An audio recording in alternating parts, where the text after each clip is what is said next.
আসসালামু আলাইকুম। আশা করি সবাই অনেক ভালো আছেন। নতুন আরো একটি ক্লাসে সবাইকে স্বাগতম। আজকের ক্লাসে আমরা পঞ্চম শ্রেণীর গণিত বইয়ের অনুশীলনী 6 এর ক এর 4 নং সমাধান করব। 4 নং এ লেখা আছে হিসাব করো। এখানে মোট 9টি অঙ্ক রয়েছে। এখানে ভগ্নাংশের যোগ বিয়োগ দেওয়া আছে। তো আজকের ক্লাসে আমরা ভগ্নাংশের যোগ বিয়োগ কিভাবে করতে হয় সেটা শিখে নিব। তো 1 নং এ আছে 7/1 যোগ 7/3 যোগ 7/5। এই তিনটি ভগ্নাংশ আমাদের যোগ করতে হবে। তো এখানে দেখো প্রত্যেকটা ভগ্নাংশের হর একই রকম। প্রত্যেকটা ভগ্নাংশের হর হচ্ছে 7। তো আমাদের ভগ্নাংশের যোগ বিয়োগ করার সময় প্রথমেই হরগুলোর লসাগু করতে হয়। তো এখানে যেহেতু একই রকম হর রয়েছে, সুতরাং আমাদের লসাগু যেই সংখ্যাটা আছে সেটাই হবে। অর্থাৎ 7 7 7 এদের লসাগু 7 হবে। একই রকম থাকলে আমরা সেই সংখ্যাটা নিয়েই কাজটা করব। তো 7কে 7 দিয়ে ভাগ করলে 1 হবে। প্রত্যেকবার এই লসাগুটাকে হর দিয়ে ভাগ করলে একই হবে। তাহলে ওই 1 দিয়ে আমরা যদি লবকে গুণ করি তাহলে যে সংখ্যাটা আছে সেই সংখ্যাটাই হবে। অর্থাৎ আমরা সহজভাবে বলতে পারি, যদি কোনো ভগ্নাংশের হরগুলো একই থাকে তাহলে আমরা হরগুলো একটা নিয়ে লিখে দিব। তারপর উপরে যে লবগুলো আছে সেগুলোও লিখে দিব। যেমন এখানে 1 আছে, 1 নিয়ে নিলাম, যোগ আছে যোগ দিলাম, 3 আছে 3 লিখে দিলাম, যোগ, তারপর 5 লিখে দিলাম। এবার সহজভাবে যোগ করব। 1 আর 3 4, 4 আর 5 যোগ করলে হয় 9, আর নিচে আছে 7। এবার দেখতে হবে উপরেটা বড় কি ছোট। উপরেরটা 9 কিন্তু 7 থেকে বড় রাখা যাবে না, এটাকে ছোট করে দিতে হবে। আমরা ভাগ করে ছোট করে দিব। 9কে 7 দিয়ে ভাগ করে ছোট করে দিব। 7 থেকে 7 বিয়োগ করলে হয় 2। এবার এইখানে ভাগফল হয়েছে 1। এই ভাগফলের সাইডে একটা দাগ দিব, আর এই ভগ্নাংশে হর ছিল 7, সেই 7 হরে লিখে দিব। আর যেটা অবশিষ্ট আছে ভাগশেষ সেটা লবে লিখে দিব। তাহলে আমরা ফলাফল যেটা পেয়েছি সেটা হচ্ছে 1/7/2। 1/7/2 আমরা 1 নং এর সমাধান করে উত্তর বের করে ফেলেছি। এবার 2 নং খেয়াল করো, এখানে কিন্তু 3টা ভগ্নাংশ আছে, এখানে কিন্তু হরগুলো একই রকম নয়। তো এখানে আমাদের হরগুলো লসাগু নির্ণয় করে নিতে হবে। 18 9 6 এদের লসাগু নির্ণয় করতে হবে। 18 9 6। সবচেয়ে ছোট সংখ্যা কি আছে? 2। 2 দিয়ে 18 ভাগ করা যায়, আবার 6 ভাগ করা যায়। অর্থাৎ 18 নিঃশেষে বিভাজ্য এবং 6ও নিঃশেষে বিভাজ্য। তাহলে 2 দিয়ে আমরা দিব। তাহলে 9 দুগুণে 18। এই 9কে 2 দিয়ে ভাগ করা যায় না, তাহলে 9 9ই রেখে দিব, আর 6কে ভাগ করলে হবে 3। এবার এটা 3 দিয়ে যাবে। 3 3 9, 3 3 9, 3 1 3। এবার আবার 3 দিয়ে আমরা দিতে পারবো, যেহেতু দুটো 3 আছে। 3 1 3, 3 1 3, আর 1কে ভাগ করা যায় না, তাই 1 1 থেকে যাবে। এবার এই সবগুলো সংখ্যা গুণ করলে কি হবে? 2 গুণ 3 গুণ 3। 1 আর লেখার প্রয়োজন নেই। 3 দুগুণে 6, 6 আর 3 গুণ করলে 3 6 18। তার মানে লসাগু পেয়েছি 18। এখন একটা লম্বা দাগ দিয়ে আমরা লসাগুটা মাঝ বরাবর লিখে দিব 18। এবার এই 18কে প্রত্যেকটা ভগ্নাংশের হর দিয়ে ভাগ করব। 18কে প্রথমে এই 18 দিয়ে ভাগ করলে ভাগফল হবে কত? 18কে যদি 18 দিয়ে ভাগ করি তাহলে ভাগফল হবে 1। সেই 1 দিয়ে উপরে লবকে গুণ করব। তাহলে 1 1 কে 1, এখানে যোগ আছে যোগ দিয়ে দাও। আবার এই 18কে এই 9 দিয়ে ভাগ করতে হবে, অর্থাৎ লব হর দিয়ে ভাগ আর লব দিয়ে গুণ। তাহলে 18কে এবার দ্বিতীয় ভগ্নাংশের হর আছে 9, 9 দিয়ে ভাগ করলে হবে কত? 9 দুগুণে 18, 2 হবে। এবার এই 2 দিয়ে লবের সাথে গুণ করতে হবে। 2 আর 2 গুণ করলে 2 দুগুণে 4, এখানে যোগ আছে যোগ দিয়ে দিলাম। এবার এই 18কে এই ভগ্নাংশের হর হচ্ছে 6, 6 দিয়ে ভাগ করতে হবে। অর্থাৎ প্রত্যেকটা ভগ্নাংশের হর দিয়ে ভাগ, লব দিয়ে গুণ। 6 দিয়ে ভাগ করলে 3 6 18, 3 হবে। এইবার এই 3 দিয়ে এখানে যে লব আছে লবের সাথে গুণ করতে হবে। 3 আর 5 গুণ করলে 3 5 15। এবার যোগ করে দিব আমরা। 4 আর 1 5, 5 আর 15 হয় 20, আর নিচে আছে 18। দেখো 18 আর 20 দুটোটাই কিন্তু জোড় সংখ্যা, তার মানে 2 দিয়ে ভাগ করা যায়। তাহলে আমরা ভাগ করে দিব। 20কে যদি আমরা 2 দিয়ে ভাগ করি তাহলে হবে 10। 18কে 2 দিয়ে ভাগ করলে হবে 9, 9 দুগুণে 18 আর 10 দুগুণে 20। এবার এই যে ভাগ করে যে ফলটা পেয়েছি সেটা লিখব 10, আর নিচে হচ্ছে 9। এবার দেখো 10 কিন্তু বড় আর নিচেরটা ছোট, তাহলে 10কে ছোট করতে হবে। উপরেরটা সবসময় আমাদের ছোট রাখতে হবে। ছোট করব কিভাবে? এই 10কে ভাগ করে দিব 9 দিয়ে। 9 একে 9, বিয়োগ করলে হয় 1। এবার এখানে দাগ দিব, এখানে হর ছিল 9 সেটা লিখে দিব, আর এখানে ভাগশেষ হচ্ছে 1 এটা লিখে দিব। এই যে এতটুকুই আমাদের ফলাফল। এটা কি হয়েছে? ফলাফলটা হয়েছে 1/9 আমরা উত্তর পেয়ে গেছি। 3 নংয়ে আছে 2 সমস্ত 3 ভাগের 2 যোগ 1 সমস্ত 4 ভাগের 1 যোগ 1 সমস্ত 6 ভাগের 5। দেখো প্রত্যেকটা ভগ্নাংশের সাথে সমস্ত আছে, অর্থাৎ মিশ্র ভগ্নাংশে আছে। তো এরকম থাকলে আমাদের প্রথমে অপ্রকৃত ভগ্নাংশে রূপান্তর করে নিতে হবে। তো কিভাবে করব, এখানে হর 3 আছে, হর যা আছে তাই লিখে দিব। এই পাশে যেটা থাকবে পূর্ণ সংখ্যা সেটার সাথে গুণ করব। 3 আর 2 গুণ করলে 3 দুগুণে 6 আর উপরেরটা যোগ করব। 6 আর 2 যোগ করলে 8। একইভাবে বাকিগুলো করে নিব। এখানে যোগ আছে যোগ, নিচে 4 আছে 4, এই পাশাপাশি গুণ করব, 4 একে 4 আর উপরটা যোগ করব। 4 আর 1 5, তারপর যোগ, নিচে যা আছে তাই লিখে দাও, পাশাপাশি গুণ করো, 6 একে 6 আর উপরেটা যোগ করে দাও। 6 আর 5 যোগ করলে হবে 11। এবার এগুলো আমরা কি করব, যোগ করব। কি কি আছে, নিচে হর আছে 3, এখানে 4, এখানে 6। দেখো হরগুলো কিন্তু একই রকম না, এক একটা এক এক রকম, ভিন্ন রকম। তো এগুলো আমাদের লসাগু নির্ণয় করে নিতে হবে। 3 4 6, 3 4 6। দেখো 4 আর 6 এই দুটো জোড় সংখ্যা, তার মানে 2 দিয়ে আমরা নিতে পারবো। 3 যা আছে তাই থেকে যাবে, 4 কে ভাগ করলে হবে 2 দুগুণে 4 আর 6 কে ভাগ করলে হবে 3 দুগুণে 6 3। এবার এখানে 2 দিয়ে শুধুমাত্র 2 ভাগ করা যায়, অর্থাৎ 2 শুধুমাত্র নিঃশেষে বিভাজ্য, তাহলে 2 দেওয়া যাবে না, 2 দিয়ে নেওয়া যাবে না। কমপক্ষে আমাদের লসাগুর সময় দুটি সংখ্যা নিঃশেষে বিভাজ্য হতে হবে, তাহলে সেই সংখ্যা দিয়ে আমরা ভাগ করতে পারবো। তাহলে 2 দিয়ে না গেলে পরের সংখ্যা 3, 3 দিয়ে দুটো সংখ্যা যায়, তার মানে 3 দিয়ে দিলে এখানে 3 একে 3, 2 যায় না, 3 একে 3। এবার গুণ করলে কি হবে, 2 গুণ 3, 2 গুণ 3 গুণ এখানে আছে 2, তাহলে 3 দুগুণে 6, 6 আর 2 6 দুগুণে 12, তার মানে লসাগু হচ্ছে 12। তাহলে 12 এই নিচে লিখে দিব। এখন এই 12কে প্রত্যেকটা ভগ্নাংশের হর দিয়ে ভাগ করতে হবে। প্রথমে 12কে 3 দিয়ে ভাগ করব। তো 12কে 3 দিয়ে ভাগ করলে 3 4 12 4 হয়। 12কে 3 দিয়ে ভাগ করলে 4 হয়। তাহলে এই 4 দিয়ে এই লবকে গুণ করতে হবে। 4 আর 8 গুণ করলে 4 8 32। এখানে যোগ আছে, যোগ দিয়ে দিব। এবার এই 12কে এই দ্বিতীয় ভগ্নাংশের হর দিয়ে ভাগ করতে হবে, অর্থাৎ 12কে এবার 4 দিয়ে ভাগ করতে হবে। 4 দিয়ে ভাগ করলে 3 4 12 3 হয়। এবার এই ভাগফলকে লব দিয়ে গুণ করতে হবে। 3 আর 5 গুণ করলে 3 5 15 যোগ, এবার এই হর দিয়ে ভাগ করতে হবে। 12কে 6 দিয়ে ভাগ করতে হবে। 6 দিয়ে ভাগ করলে 6 দুগুণে 12 2 হয়। এবার এই ভাগফলকে লব দিয়ে গুণ করতে হবে। 11 আর 2 গুণ করলে 11 দুগুণে 22। এবার নিচে 12 আছে, 12 লিখে দিব। এই সংখ্যাগুলো যোগ করলে কত হয়, 2 5 7 আর 2 9, 2 আর 1 3, 3 আর 3 6। দেখো এখানে আছে 69 ভাগ 12। এখানে 69টা বড় আর 12টা হচ্ছে ছোট। আমরা কিন্তু এই 69 আর 12 দুটোটা সংখ্যাকে 3 দিয়ে ভাগ করতে পারি। ভাগ করার পরও দেখা যাবে উপরেরটা বড় থাকবে, নিচেরটা ছোট থাকবে, অর্থাৎ অপ্রকৃত ভগ্নাংশই আমরা পাবো। তো আমরা সহজভাবে করার জন্য আমরা প্রথমে 69কে ভাগ করে নিতে পারি। 69কে আমরা 12 দিয়ে ভাগ করে নিতে পারি। তো 12 69-এর মধ্যে কয়বার যায়, 5 12 60, 5 বার যায়। 5 12 60, বিয়োগ করলে হয় 9। তো এখানে ভাগফল হয়েছে 5। ভাগফলের পাশে একটা দাগ দিব। এখানে হর ছিল 12, এখানেও 12 লিখে দিব, আর যেটা ভাগশেষ পেয়েছি সেটা লবে লিখে দিব। এখন খেয়াল করো এখানে কত হয়েছে, 5 সমস্ত 12 ভাগের 9। দেখো এখন যেটা পেয়েছি এটা কিন্তু আমাদের ছোট হয়ে যাচ্ছে। এখন এইখানে কাটাকাটি করাটা খুবই সহজ। এখানে আমরা কত কত পেয়েছি, আমরা পেয়েছি 12 ভাগের 9। এখানে যদি আমরা কাটাকাটি করি 3 দিয়ে ভাগ করা যায় না, 9কে 3 দিয়ে ভাগ করলে 3 3 9, 12কে 3 দিয়ে ভাগ করলে 3 4 12। এই যে দেখো আমরা কত সহজে এই কাজটা করতে পেরেছি। তো এইভাবে যদি আমরা প্রথমে ভাগ করে নিই, তারপরে যদি কাটাকাটি করি, তাহলে বিষয়টা আমাদের জন্য সহজ হয়ে যায়। তাহলে 5 সমস্ত 4 ভাগের 3, আমরা 3 নংয়ের উত্তর পেয়ে গেছি। এবার 4 নং খেয়াল করো। 4 নংয়ে যেই ভগ্নাংশগুলো আছে প্রত্যেকটা ভগ্নাংশের হর 11, তার মানে আমরা বুঝতে পারছি এদের লসাগু হবে 11। তো 11কে প্রত্যেকটা ভগ্নাংশের হর দিয়ে ভাগ করলে কি হবে, 1 হবে। সেই 1 দিয়ে যদি লবগুলোকে গুণ করি তাহলে যেগুলো আছে সেগুলোই হবে। তাহলে আমরা চোখ বন্ধ করে যেভাবে আছে সেভাবে লিখে দিই। এখানে 20 আছে, 20 লিখে দিব। চিহ্ন এখানে যেটা থাকবে সেটা দিব। 7 আছে, 7 দিব। এখানে বিয়োগ, এখানে বিয়োগ। 8 আছে, 8 দিব। এখন নিচে 11 আছে, 11 লিখে দিই। এবার 20 থেকে 7 বাদ দিতে হবে। 20 থেকে 7 বাদ দিলে হয় 13, 13 থেকে 8 বাদ দিলে হয় 5।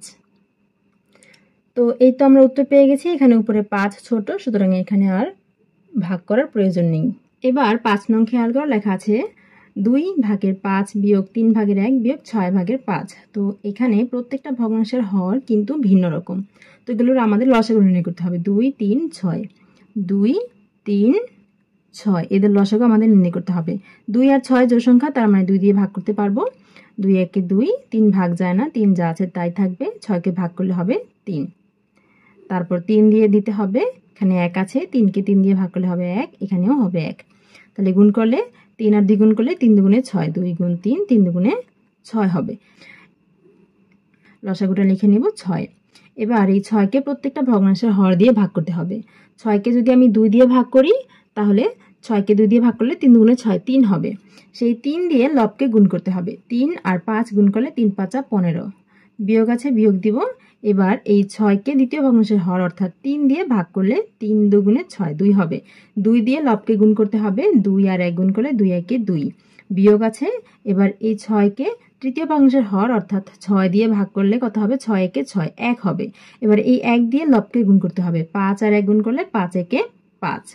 এবার এখানে 15 থেকে 2 বিয়োগ করলে হবে 13, 13 থেকে 5 বিয়োগ করলে হবে 8, 8 আর নিচে হচ্ছে 6। দেখো দুটাই জোড় সংখ্যা, তার মানে 2 দিয়ে ভাগ করা যায়, তাই না? তো 6কে 2 দিয়ে ভাগ করলে হবে 3, 8কে 2 দিয়ে ভাগ করলে হবে 4, তার মানে 3 ভাগের 4 হলো। 4 উপরে কি বড় না? তাহলে এটাকে ছোট বানাতে হবে ভাগ করে। 4কে 3 দিয়ে ভাগ করতে হবে। 3 একে 3, বিয়োগ করলে হবে 1। এবার ভাগফল পেয়েছি 1, এটার পাশে একটা দাগ দিব। এখানে এই ভগ্নাংশের হর ছিল 3, এটারও হর 3 দিয়ে দিব। আর যেটা ভাগশেষ পেয়েছি অবশিষ্ট থেকে গেছে সেটা উপরে দিয়ে দিব। তাহলে কত হলো? 1 সমস্ত 3 ভাগের 1। আমরা 5 নংয়ের উত্তর পেয়ে গেছি। এবার 6 নংয়ে খেয়াল করো, এখানে কি আছে? প্রত্যেকটা ভগ্নাংশের মধ্যে একটা সমস্ত আছে, অর্থাৎ মিশ্র ভগ্নাংশ আছে। তো এই ভগ্নাংশগুলোকে আমাদের প্রথমে অপ্রকৃত ভগ্নাংশে প্রকাশ করতে হবে। এখানে নিচে হরে 15 আছে, 15 যেভাবে আছে লিখে দাও। এবার পাশে যে পূর্ণ সংখ্যাটা আছে, 15-এর পাশে পূর্ণ সংখ্যা আছে, সেটা গুণ করতে হবে। পূর্ণ সংখ্যার সাথে গুণ করব আর উপরেটা যোগ করব। 15 আর 5 গুণ করলে 5 15 75, আর 1 যোগ করলে হবে 76, বিয়োগ নিচে হরে 5 আছে, 5 লিখে দাও। পূর্ণ সংখ্যার সাথে গুণ করো, 5 একে 5 আর উপরেটা যোগ করো, 5 আর 3 8। এখানে বিয়োগ আছে, তারপর নিচে 3 আছে, 3 লিখে দাও। এখানে এই যে পাশে পূর্ণ সংখ্যার সাথে যদি 3 গুণ করি, 3 দুগুণে 6, 6 আর 2 যোগ করলে 8। এবার এই যে ভগ্নাংশগুলো পেয়েছি প্রত্যেকটার হর কিন্তু ভিন্ন রকম। 15 5 3, এগুলো লসাগু নির্ণয় করতে হবে। 15 5 3, তো এখানে দেখো এই যে 3 দিয়ে 3 যায়, আবার 15 ভাগ করে যায়, তাহলে 3 দিয়ে দিতে পারবো, 2 দিয়ে দিতে পারবো না। 3 5 15, 5 যায় না, তাই 5 5 থেকে যাবে। আর 3কে 3 দিয়ে ভাগ করলে 3 একে 3। এবার এই যে দুটি 5 আছে, তাহলে 5 দিয়ে দিতে পারি। 5 একে 5, 5 একে 5 আর 1 যেভাবে আছে সেভাবে। তার মানে গুণ করলে 3 5 15 হবে। তার মানে লসাগু কত পেয়েছি? 15। এবার এই একটা লম্বা দাগ দিয়ে লসাগুটা নিচে লিখে দিব 15। এবার এই 15কে প্রত্যেকটা ভগ্নাংশের হর দিয়ে ভাগ করতে হবে।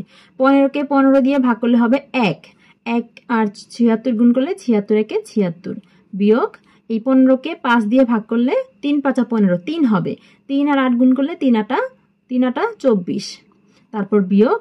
এবার 15কে এই ভগ্নাংশের হর 3 দিয়ে ভাগ করতে হবে। 15কে 3 দিয়ে ভাগ করলে 3 5 15, 5 5 আর 8 গুণ করলে 5 8 40।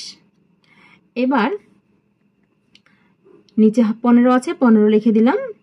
এবার এই 76 থেকে 24 প্রথমে বিয়োগ করো। 76, এখানে 6 থেকে 4 বিয়োগ করলে হবে 2, তারপর 7 থেকে 2 চলে গেলে থাকে 5, তারপর বিয়োগ 40 লিখে দাও। এবার এখানে এই যে 2 থেকে 0 বাদ দিলে হয় 2, 5 থেকে 4 বাদ দিলে হয় 1, আর নিচে আছে 15। দেখো এখানে 12 আর 15, এটা কিন্তু 3 দিয়ে ভাগ করা যায় দুটি সংখ্যাই। তার মানে আমরা 3 দিয়ে ভাগ করলে কত হবে? 15কে 3 দিয়ে ভাগ করলে 3 5 15, 5, আর 12কে 3 দিয়ে ভাগ করলে 3 4 12, 4। তার মানে আমরা কত পাচ্ছি? আমরা পাচ্ছি 5 নিচে আর উপরে হচ্ছে 4। আমরা উত্তর পেয়ে গেছি 6 নংয়ের। এবার 7 নংয়ে দেখো যে ভগ্নাংশগুলো আছে প্রত্যেকটা ভগ্নাংশের হর 13, তার মানে এদের লসাগু 13ই হবে। আমরা একটা লম্বা দাগ দিয়ে লসাগু 13 লিখে দিব। যদি এরকম সমহর থাকে তাহলে যেই হরটা আছে সেটাই লিখে দিব। এবং এই হরকে মানে এই 13কে যদি আমি প্রত্যেকটা ভগ্নাংশের হর দিয়ে ভাগ করি তাহলে কি হবে? 1 হবে। সেই 1 দিয়ে যদি উপরের লবটাকে গুণ করি তাহলে যেই লবটা আছে সেটাই হবে। তো এরকম সমহর থাকলে আমি প্রথমে হরটাকে লিখে দিব নিচে, তারপর উপরে যা আছে সেগুলো লিখে দিব। অর্থাৎ এখানে 7, তারপর বিয়োগ 6, তারপর যোগ, এখানে আছে 5, এই 5 লিখে দিব। এবার এগুলো আমরা সমাধান করব। এখানে 7 থেকে 6 যদি আমরা বিয়োগ করি তাহলে হবে কত? 1, তারপর যোগ আছে 5 আর নিচে আছে 13। এবার 5 আর 1 যোগ করলে 6, আর নিচে আছে 13। আমরা উত্তর পেয়ে গেছি, উত্তর 13/6। এবার 8 নং খেয়াল করো, 8 নং এ কি কি আছে? এখানে 4, 8, 12, এক একটা এক এক রকম। তাহলে এগুলোর আমাদের লসাগু নির্ণয় করতে হবে। 4, 8, 12 কি দিয়ে ভাগ যায়? 2 দিয়ে ভাগ যায়। 2 দিয়ে হলে 4 কে 2 দিয়ে করলে 2 হয়, 8 কে করলে 4 দুগুণে 8 4 হয়, 12 কে করলে 6 দুগুণে 12 6 হয়। আবারও 2 দিয়ে যায়, 2 একে 2, 2 দুগুণে 4 আর 3 দুগুণে 6। তারপর এখানে 2 আর 3, তাহলে আর যায় না। তাহলে এবার কি কি আছে? 2 গুণ 2 গুণ 2 গুণ 3 কত হয়? 2 দুগুণে 4, 4 দুগুণে 8, 8 আর 3 3, 3 8 24। তার মানে লসাগু পাচ্ছি 24। তো আমরা লম্বা দাগ দিয়ে লসাগু লিখে দিব 24। এবার এই 24কে প্রত্যেকটা ভগ্নাংশের হর দিয়ে ভাগ করতে হবে। 24কে 4 দিয়ে ভাগ করলে কত হয়? 4, 6, 24, 6 হয়। তাহলে 6 আর 3 গুণ করলে 3, 6, 18, 18 হয়। তারপর যোগ আছে, হর দিয়ে ভাগ করব, লব দিয়ে গুণ করব। 24কে হর 8 দিয়ে ভাগ করলে 3 8 24, 3 হয়। সেই 3 দিয়ে লবকে গুণ করলে 3 7 21, 21 হয়। বিয়োগ দিয়ে দিব। এবার এই 24কে 12 দিয়ে ভাগ করব আর লব দিয়ে অর্থাৎ 11 দিয়ে গুণ করব। 24কে 12 দিয়ে ভাগ করলে কত হয়? 24কে 12 দিয়ে ভাগ করলে 12 দুগুণে 24, 2 হয়। ওই 2 আর 11 গুণ করলে 11 দুগুণে 22 হয়। এবার নিচে 24 আছে, 24 লিখে দাও। এবার এই হিসাবটা খেয়াল করো, এখানে 18 আর 21 আমরা প্রথমে যোগ করে নিব। 8 আর 1 9 হয়, 1 আর 2 3 হয়, বিয়োগ 22। এবার বিয়োগ করলে 9 থেকে 2 বাদ গেলে 7, 3 থেকে 1 বাদ গেলে 1 আর নিচে আছে 24। আমরা 8 নং এর উত্তর পেয়ে গেছি 24/17। এবার 9 নং এ যে ভগ্নাংশগুলো দেখতে পাচ্ছি, এখানে দেখো 1 সমস্ত 3/1, এটা একটা মিশ্র ভগ্নাংশ। আবার এখানেও মিশ্র ভগ্নাংশ, এখানেও মিশ্র ভগ্নাংশ আছে। তো এগুলো প্রথমে আমাদের অপ্রকৃত ভগ্নাংশে প্রকাশ করে নিতে হবে। হর আছে 3, যা আছে তাই লিখে দিব হরে। এবার এই পূর্ণ সংখ্যার সাথে হরটা গুণ করব আর লবটা যোগ করব। হর গুণ লব যোগ। তাহলে 3 একে 3 আর 1 যোগ করলে 4। তারপর এখানে যোগ আছে, যোগ দিয়ে দিব। নিচে যা আছে তাই লিখে দিব, হরের সাথে গুণ, লবের সাথে যোগ। তাহলে 4 আর 3 গুণ করলে 3 4 12 আর 1 যোগ করলে 13। তারপর বিয়োগ, এখানে নিচে যা আছে 6 লিখে দিব। 6 এর সাথে 2 গুণ করলে 6 দুগুণে 12 আর 5 যোগ করলে 12 আর 5 17। তারপর বিয়োগ, এখানে তো 4/3, এটা ঠিক আছে, এখানে কোনো মিশ্র নাই। এখন যে ভগ্নাংশগুলো আমরা পাচ্ছি, এখানে প্রত্যেকটা ভগ্নাংশের যে হরগুলো আছে সেগুলো লসাগু আমাদের নির্ণয় করতে হবে। এখানে কি আছে? 3 4 6 4। তাহলে 3 4 6 4 এগুলো লসাগু আমরা নির্ণয় করব। এগুলো কি দিয়ে যায়? যে 4 6 4, এগুলো 2 দিয়ে ভাগ করা যায়। 3 যায় না, 4কে 2 দিয়ে করলে 2 হয়, 6কে করলে 3 হয় আর 4কে ভাগ করলে হয় 2। এবার আবারও 2 দিয়ে যায়, কারণ এখানে যে দুটো 2 আছে। 2 দিয়ে করলে 3 যায় না, 3 যা আছে তাই। 2কে করলে হয় 1, 3 যায় না, 2কে ভাগ করলে হয় 1। এবার এই যে 3 আছে দুটি, তাহলে 3 দিয়ে ভাগ করা যায়। 3কে ভাগ করলে হবে 1, 1 যা আছে তাই। 3কে ভাগ করলে হবে 1 আর এখানে 1 যা আছে তাই। এবার এগুলো গুণ করলে 2 আর 2 গুণ করলে 2 দুগুণে 4, 4 আর 3 গুণ করলে 3 4 12, 12 আর এই যে 1 গুলা গুণ করলে 12 একে 12, অর্থাৎ লসাগু হচ্ছে 12 পাই আমরা। তাহলে লম্বা একটা দাগ দিয়ে আমরা লসাগু লিখে দিব 12। এবার এই লসাগুকে প্রত্যেকটা ভগ্নাংশের হর দিয়ে ভাগ করতে হবে। লসাগু 12, 12কে 3 দিয়ে ভাগ করলে 3 4 12, 4 হয়। ওই 4 দিয়ে এই 4 উপরে লবকে গুণ করলে 4 4 16, 16 হয়। অর্থাৎ লব হর দিয়ে ভাগ করব আর লব দিয়ে গুণ করব। তারপর যোগ আছে, যোগ দিয়ে দিব। এখন এই 12কে 4 দিয়ে ভাগ করলে, 4 দিয়ে ভাগ করলে কত হয়? 3 4 12, 3 হয়। তারপর সেই 3 এর সাথে এই উপরের লবটা গুণ করলে 3 আর 13 গুণ করলে 3 13 39 হয়। তারপর বিয়োগ, এবার এই যে 12কে 6 দিয়ে ভাগ করলে 6 দুগুণে 12, 2 হয়। 2 আর এই 17 গুণ করতে হবে। 2 আর 17 গুণ করলে 17 দুগুণে 34 হয়। তারপর বিয়োগ, এবার এই 12কে এই হর দিয়ে ভাগ করতে হবে। 12কে 4 দিয়ে ভাগ করলে 3 4 12, 3 হয়। আর লব দিয়ে গুণ, 3 আর এই 3 গুণ করলে 3 3 9 হয়। এবার নিচে 12 আছে, 12 লিখে দিব। এবার এই উপরের যে হিসাবটা একটু খেয়াল করো, এখানে 16 আর 39 কি করতে হবে? যোগ করতে হবে। 6 আর 9 যোগ করলে হয় 15 আর 5, হাতে 1, 3 আর 1 4 আর হাতের 1 5। তারপর বিয়োগ, এখানে 34 আছে, লিখে দাও 34, বিয়োগ 9 আছে, লিখে দাও 9। এবার 55 থেকে 34 বিয়োগ করো। 5 থেকে 4 বিয়োগ করলে 1, 5 থেকে 2 3 বিয়োগ করলে হয় 2। তারপর বিয়োগ হচ্ছে 9, নিচে 12। এবার 21 থেকে 9 বিয়োগ করলে কত হবে? 21 থেকে 9 বিয়োগ করলে হবে 12 আর নিচেও আছে 12। এবার 12কে 12 দিয়ে ভাগ করে যায় তো 12 আর 12 কাটাকাটি করলে কি 12কে 12 দিয়ে ভাগ করলে হবে 1, 12কে 12 দিয়ে ভাগ করলে হবে 1, অর্থাৎ 1 আবার নিচেও 1, তার মানে এটাকে আমরা 1 লিখতে পারি, কারণ আমরা জানি যে কোনো পূর্ণ সংখ্যার নিচে হর হিসাবে 1 থাকে, কিন্তু ওই 1 লিখতে হয় না। ঠিক আছে, তাহলে এই 1 আমরা লিখে দেব, 1/1 মানে হচ্ছে 1, তাহলে আমরা উত্তর পেয়ে গেছি 1। শিক্ষার্থীরা আশা করি বুঝতে পেরেছ। কোনো প্রশ্ন থাকলে বা কোনো জায়গায় না বুঝতে পারলে অবশ্যই কমেন্ট বক্সে কমেন্ট করবে। আর গণিতের যে কোনো সমস্যার সমাধান সহজভাবে বুঝতে হলে এবং প্রথম থেকে দশম শ্রেণীর গণিত বইয়ের প্রত্যেকটি অঙ্কের সমাধান ফ্রিতে পেতে হলে আমাদের ইউটিউব চ্যানেল শিউলির গণিত ক্লাস এর সাথেই থাকুন। আল্লাহ হাফেজ।